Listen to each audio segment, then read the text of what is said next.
There was another story DiBiase shared of the time Andre had a match against Bam Bam Bigelow at Madison Square Garden.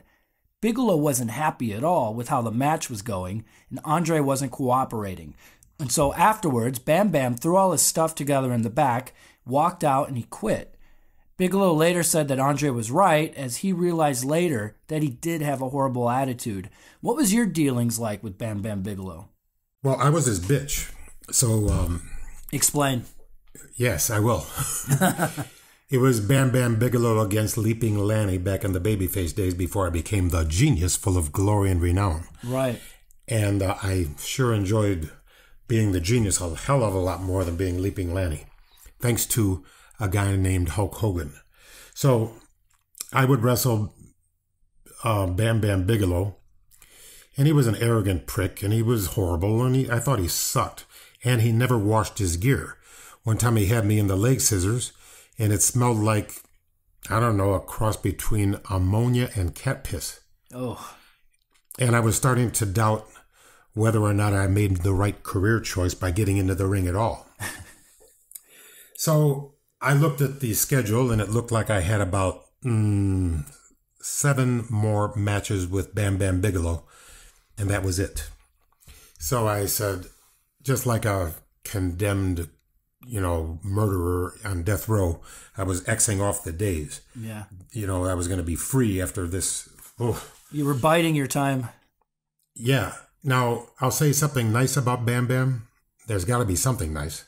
Go on Wikipedia, and I think he rescued some children in a fire. Yeah, he did. We got that story up on ProWrestlingStories.com. You tell me what happened then. Right, so off the top of my head, Bigelow was coming back from a trip to Japan. He was with ECW at the time, and he saw a fire burning down his road. And this was like well past midnight when this was going on.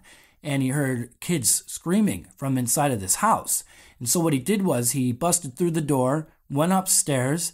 I think he went through a wall, took the kids out, and in the process, he saved their lives. But he burned about 40% of his body. And so he ended up being in the hospital for a couple months after that. But, he was a hero in this instance. And that situation, sadly or ironically, wasn't too far off from his in-ring moniker. But, you said you were going to say some nice things about him, and that was the positives. So tell us your real thoughts. Well, it's the opposite of my father, who sacrificed himself on the road so he could give Randy and I a beautiful life. And, always be there for the family, the family, the family. He put the family ahead of himself. He ate fourth in his family. He made sure his children and his wife, my mom, ate first, and he ate fourth. You see what I mean? And where Bam Bam never went to the Motel 6, he went to the Acme Ritz Central Arms Waldorf Plaza, whatever the hell it is. Where they have the real cushy towels. Sure. Whatever it is. While he used $100 bills as toilet paper. And then I see in the Tampa Bay Times that his wife is filing charges against him for non-payment of child support. So, good for him that he saved all these people in the fire, and bad for him that he didn't support his own children, but he supported his own fat ass. So that's just what he was in the ring.